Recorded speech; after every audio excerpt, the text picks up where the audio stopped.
হরে কৃষ্ণ, রাধে রাধে। আপনারা সবাই জানেন আজকের এই মাঘী পূর্ণিমা, তাই সকাল সকাল আমার ভগবানের ভোগ লাগানো হয়ে গেছে, পুজো আরতি করা হয়ে গেছে। আর একটা কথা হচ্ছে, যদি আপনাদের সম্ভব হয় তো আজকের একবার গঙ্গায় গিয়ে স্নান করে আসবেন।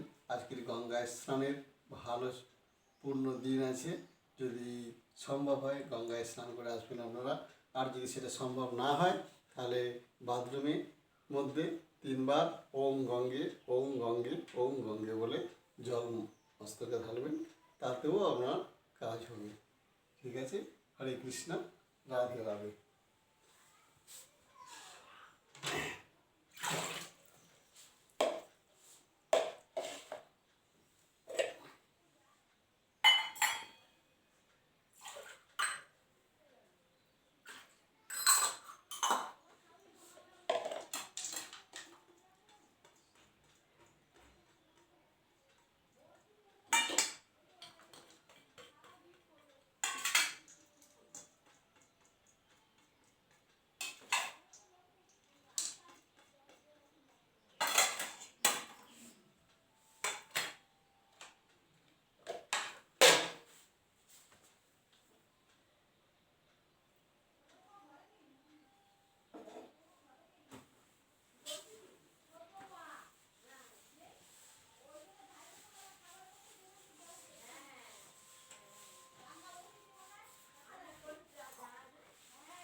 শুভ সকাল বন্ধুরা।